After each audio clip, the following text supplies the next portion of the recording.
আর যারা আজাদি কাজারি কিংবা ফাজারি বলেন, আপনাদেরকেও লাঞ্ছনা এবং অপমানের শেষ ঠিকানায় পৌঁছে দিতে ওই আল্লাহর সময় দরকার হবে না। কি বলেন? আমরা জানি না আপনারা এগুলো বুঝে না নাকি না বুঝে, নাকি শয়তানের পাল্লায় পড়ে বলেন। মাওলানা ডক্টর আজহারি এই বাংলাদেশে কোন দলের সম্পদ নয়, শুধু মুসলিম উম্মার সম্পদ নয়, উনি গোটা পৃথিবীর মানব জাতির সম্পদ। যখন চাঁদাবাদের বিরুদ্ধে কথা বলে একদল খাইছে আর একদল রেডি হয়ে গেছে, তখন ওই কপাল পরা জামাওয়ালার মতো লোকেরা চট্টলা দিতে চান। মনে রাখবেন, খলিফার কাজ ভেঙে ছুড়ে দস্তক করে নতুন একটা বাংলাদেশ বিনির্মাণ আমরা করবই। আলেমদের বিরুদ্ধে লেগে একদল হেলিকপ্টারে উঠেছে, আলেমদের বিরুদ্ধে লাগলে আর একদল হেলিকপ্টারে উঠতে পারবেন না।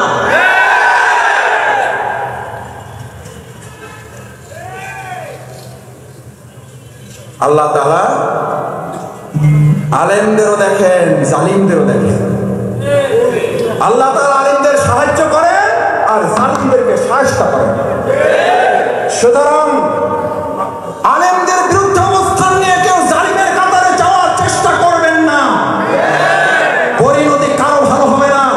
সে যদি শফিকুল ইসলাম মাসুদ হয়, শফিকুল ইসলাম মাসুদের পরিণতি তার চেয়ে ভয়াবহ।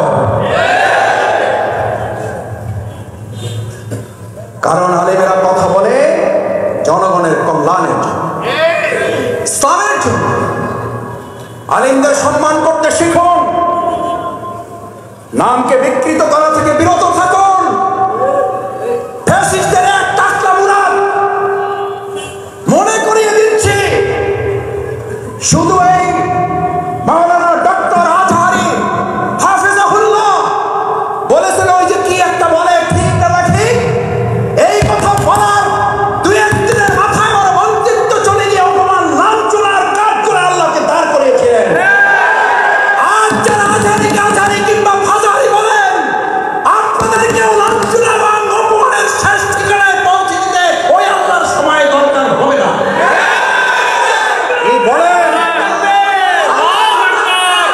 আমরা জানি না আপনারা এগুলো বুঝে না নাকি না বুঝে, নাকি শয়তানের পাল্লায় পড়ে বলেন। মাওলানা ডক্টর আজহারি এই বাংলাদেশে কোন দলের সম্পদ নয়, শুধু মুসলিম উম্মার সম্পদ নয়, উনি গোটা পৃথিবীর মানব জাতির সম্পদ।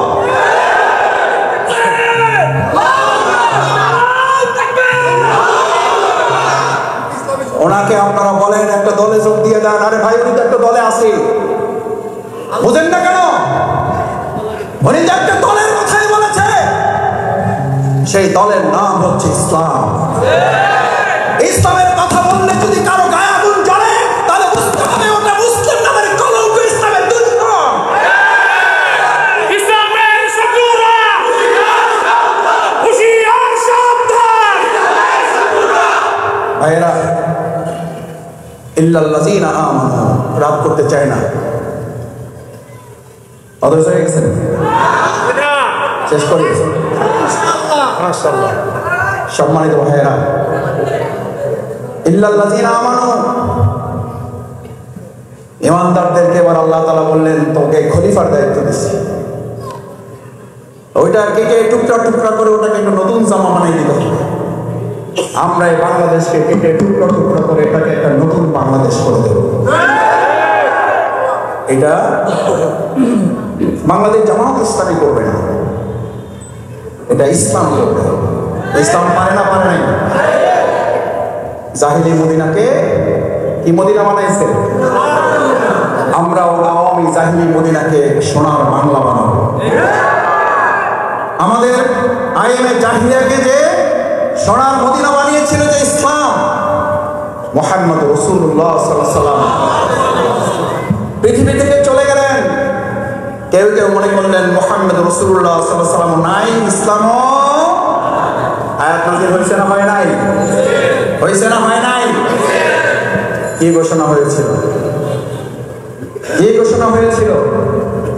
ওয়া মুহাম্মাদুন ইল্লা রাসূলুন ক্বাদ খালাত মিন ক্বাবলিহি রাসূল। তো মারা যাবে।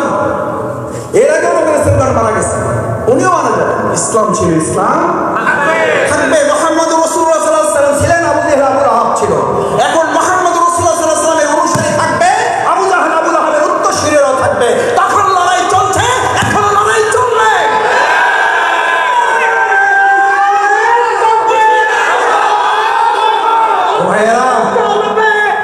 ও ভাইয়েরা, শফিকুল ইসলাম মাসুদদেরকে এখন ফতোয়া দেওয়া হয়।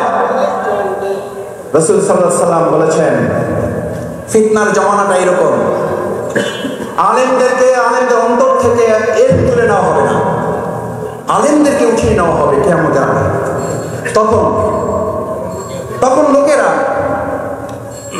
ইত্তাখাযান নাস, মানুষেরা গ্রহণ করবে এলেমবিহীন লোকদেরকে, নেতা হিসেবে মানবে মূর্খদের, এবং শুধু মূর্খদেরকে নেতা হিসেবে গ্রহণ করবে তাই বলা হয়নি। রাসূল সাল্লাল্লাহু আলাইহি ওয়াসাল্লাম বললেন, কোনো জ্ঞান নাই, তারাও এখন ফতোয়া দিয়ে দিবে। আমরা উত্তরবঙ্গে এক এলাকার ফতোয়াবাজ দেখেছি, একজন মুফতির আগমন ঘটেছে দেখেছি। আমরা পরিষ্কার বলছি, এটা কিয়ামতের লক্ষণ। আপনি যখন ইসলামের ফতোয়া দেন, ইসলামের কোনো জ্ঞানের ধারে কাছে না থেকে, তখন জাতিকে ফাদাল্লু আদাল্লু, তারা নিজেরা বিভ্রান্ত, জাতিকে তারা বিভ্রান্ত করে রাসূলের বাণী। এটা জামাতের কথা বলছি, এটা ডক্টর শফিকুর রহমান ভাইয়ের কোন বক্তব্য আপনাকে শোনাচ্ছি না। ফাদাল্লু আদাল্লু, মুসলিম শরীফের হাদিস। ওরা নিজেরা মূর্খ, ওরা নিজেরা বিভ্রান্ত, এবং গোটা জাতিকে তারা কি করতে চাইবে? করতেছে না, করতেছে না। রাসূল সাল্লাল্লাহু আলাইহি ওয়াসাল্লাম হাদিস তো ঠিক হওয়ারই কথা, নিশ্চয়ই অবশ্যই ঠিক। ফাদাল্লু ওয়া আদাল্লু, ওরা নিজেরা বিভ্রান্ত, ওরা জাতিকে বিভ্রান্ত। আলহামদুলিল্লাহ, আলেমরা সেখানে পথ দেখাচ্ছে। আর আলেমদের বিরোধিতা করা মানেই হচ্ছে প্রকৃতপক্ষে তারা ইসলামকে বিরোধিতা করছে। ভাইয়েরা, এবার খলিফাদেরকে নির্দেশ দেওয়া হলো, তোমার দায়িত্ব হচ্ছে এই, বিসমিল্লাহির রাহমানির রহিম, ওয়া মান লাম ইয়াহকুম বিমা আনজালাল্লাহু ফাউলাইকা হুমুল ফাসিকুন, ফাউলাইকা হুমুল জাহিলুন, ফাউলাইকা হুমুল মুনাফিকুন, ফাউলাইকা হুমুল কাফিরুন। আল্লাহু আকবার। এই সব বর্ণনা দিছি আরবি রায়াত থেকে। কোথেকে জোরে? কোথাকার কথা? কার কথা? ওমান লাম ইয়াহকুম বিমা আনজালাল্লাহ, আল্লাহ যা নাযিল করেছেন, সে যদি নামাজ পড়ে, সে যদি রোজা রাখে, সে যদি তাহাজ্জুদ বিচার হয়, সে যদি দাড়িওয়ালা টুপিওয়ালা হয়, আল্লাহ তাআলা বলছেন ওমান লাম ইয়াহকুম বিমা আনজালাল্লাহ, আমি আল্লাহ তাআলা নাযিল করেছি, এটা দিয়ে তারা বিচার ফায়সালা করে না। ও ভাইয়েরা, জিজ্ঞেস করি, একটা দলের মহাসচিব যদি বলেন আমরা শরিয়া মানি না, ইসলামী শরিয়ার ভিত্তিতে দেশ পরিচালনা আমরা বিশ্বাস করি না, ওই দলের ভিত্তিতে যদি কেউ সমর্থন প্রয়োগ করে আর সে সারা দিন রাত নামাজ পড়ে, তার ইবাদত কি কবুল হবে? এটা শফিকুল ইসলাম মাসুদের ফতোয়া, এটা আপনাদের মসজিদের ইমামের ফতোয়া।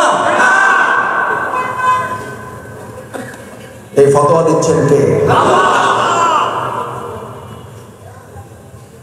কি বলেন? জামাত ইসলামী আপনাদের সাথে কারোর সাথে চ্যালেঞ্জে যেতে চায় না।